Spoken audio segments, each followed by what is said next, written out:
Good morning बच्चों।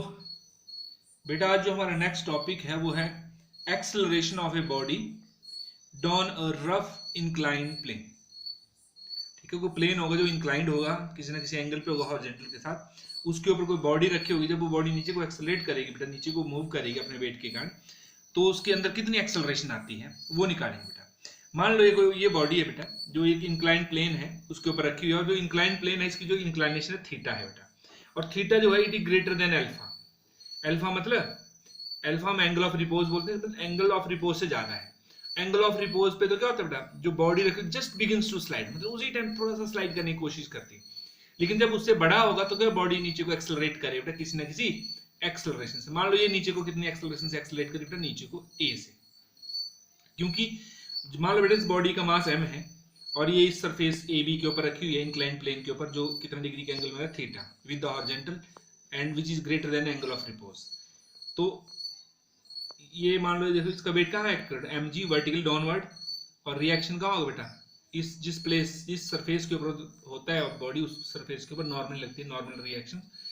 और इसके देखो यहाँ ये theta, this is also theta, तो यहाँ पर कौन सा कंपोनेंट है बेटा, mg cos ऑफ थीटा, और इधर को कौन सा कंपोनेंट है बेटा, mg sin थीटा। और क्योंकि इस कंपोनेंट से नीचे को मूव करने की कोशिश करते हैं तो फोर्स ऑफ फ्रिक्शन कहाँ लगती है बेटा, ऊपर को।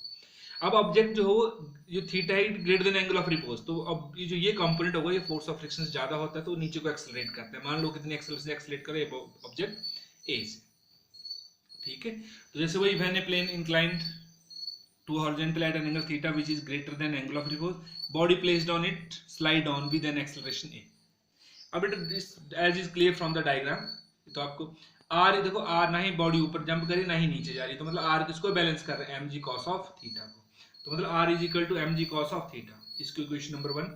और बॉडी अब नीचे को एक्सेलरेट करते तो मतलब इसका इफेक्ट ज्यादा और इसका कम है, तो mg sin theta minus f, वो नेट फोर्स लग रही है बेटा।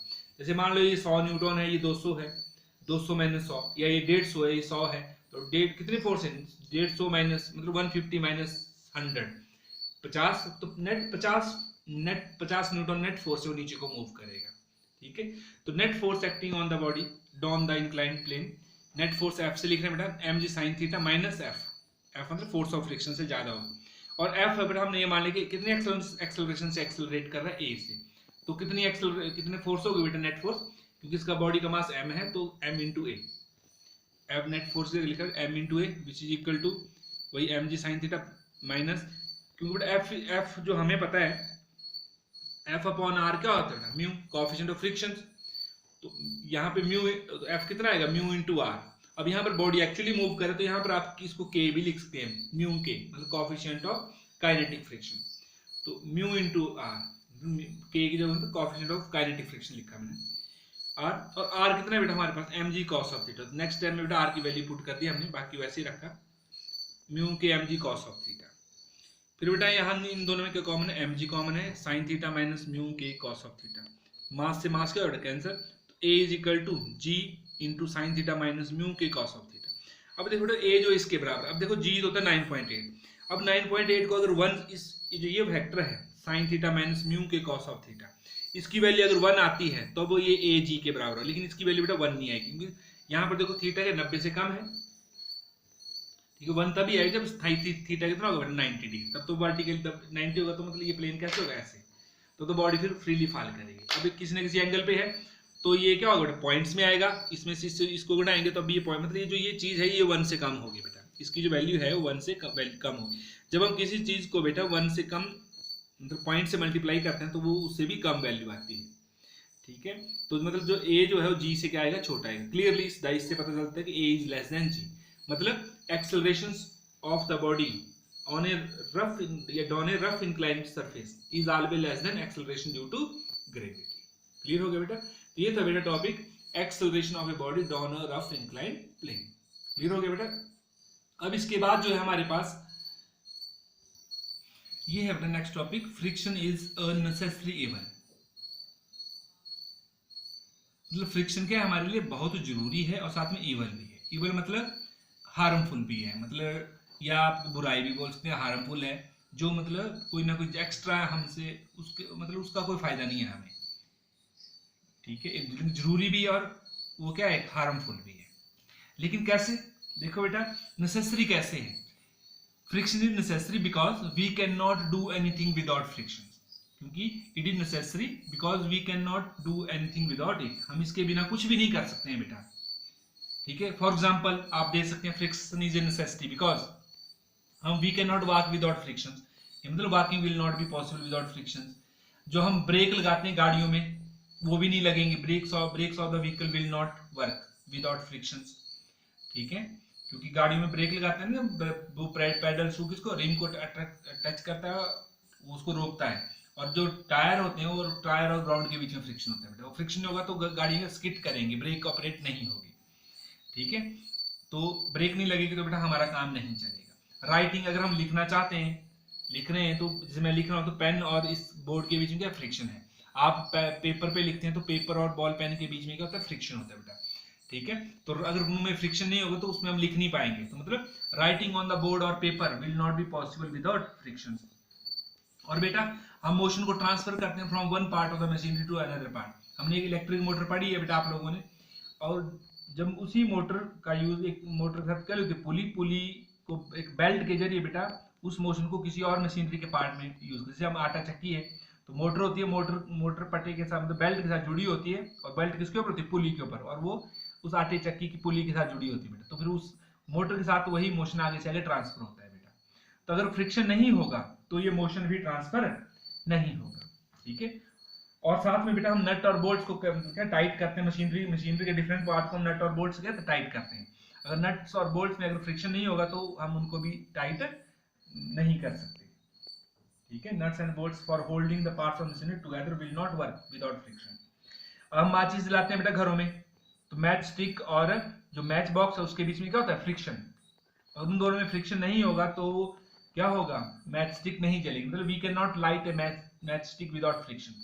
तो आप तीन चार उदाहरण देंगे बेटा आप एटसेट्रा, तो इसमें बहुत सारे एग्जांपल आप दे सकते हैं बेटा। हम किसी चीज को साफ करने बेटा, हम स्क्रबर, बर्तन साफ करते हैं तो स्क्रबर यूज करते हैं, तो स्क्रबर और बर्तनों के बीच में क्या होता है, फ्रिक्शन, जिसकी वजह से बर्तन हमारे साफ होते हैं।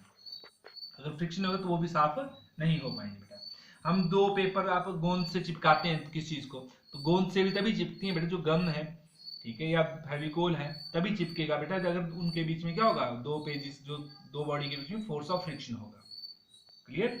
तो मतलब अगर फ्रिक्शन नहीं होगा तो हम ये चीजें कुछ भी नहीं कर सकते, ना ही चल सकते हैं, कुछ ब्रेक नहीं लगेगी तो हम, ठीक है, ना ही मोशन ट्रांसफर होगा, माचिस नहीं जला पाएंगे, तो मतलब बहुत कुछ भी नहीं कर पाएंगे हम।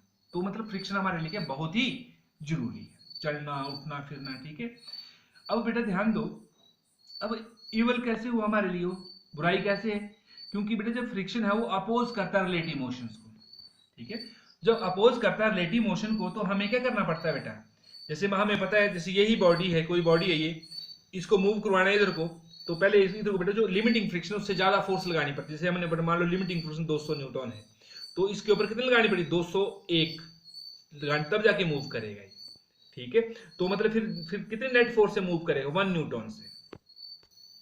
तो फिर मतलब क्या हुआ कि जो 200 न्यूटन है हमने एक्सपोज किए जैसे, तो ये क्या होगा, वेस्ट हो गया। तो इस फोर्स को ओवरकम करने के लिए हमें एक्स्ट्रा फोर्स मतलब ये लगानी पड़ रही है, लेकिन जो मूवमेंट किसको, कौन सी फोर्स है जो एक्स्ट्रा होगी, 1 न्यूटन है, 250 है, तो नेट फोर्स कितनी लगेगी उसके, 50 न्यूटन। तो हमारे लिए तो यही काम करेगी, लेकिन ये जो ये 200 वाली है ये वेस्ट हो रही है बेटा, टू ओवरकम द फ्रिक्शंस, ठीक है। तो मतलब ये जो फ्रिक्शन क्या करता है बेटा, there is unnecessary wastage of energy, clear हो गया एक तो point. The friction oppose the relative motions between any two surfaces in contact, and therefore extra energy has to be spent in overcoming the frictions. That is, there is unnecessary wastage of energy. और साथ में friction की वजह से क्या होता है, it causes wear and tear of parts of the machinery.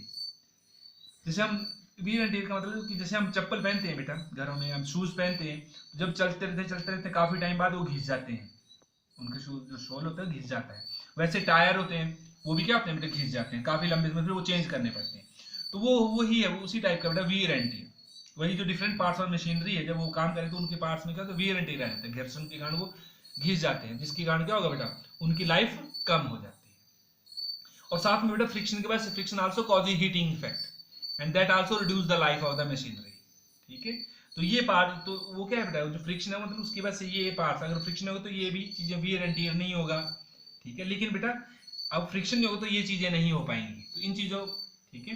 तो ये फ्रिक्शन हमारे लिए बहुत जरूरी भी है और साथ में ये चीजें क्या ये डिसएडवांटेजेस हैं बेटा, ठीक। इनको ये ऊपर वाला एडवांटेज है, नीचे डिसएडवांटेज। लेकिन बेटा इतनी सारी डिसएडवांटेजेस होने के बावजूद इसके बहुत सारे फायदे हैं, ठीक है। तो इसलिए कहा गया था that is why friction is a necessary evil. Clear हो गया, मतलब हमारे लिए बहुत जरूरी भी है और साथ में क्या जरूर क्या थोड़ी लॉस कहाँ होती है कि अननेसेसरी वेस्टेज ऑफ एनर्जी होती है। It cause wear and tear in the different parts of the machinery. It also, और जिसकी वजह से उनकी लाइफ क्या हो जाती है, रिड्यूस हो जाती है। And friction also causes heating effect and that also reduce the life of the machinery, ठीक है। उसकी एफिशिएंसी कम हो जाती है। Hence we conclude that friction is a necessary evil. Clear हो गया बेटा। तो ओके बेटा, फिर बाकी अब फ्रिक्शन को बेटा हम बहुत सारे मेथड से इंक्रीज भी कर सकते हैं और डिक्रीज भी कर सकते हैं, ठीक है। तो उसके लिए बेटा मैं नेक्स्ट वीडियो बनाऊंगा। ओके बेटा, थैंक यू।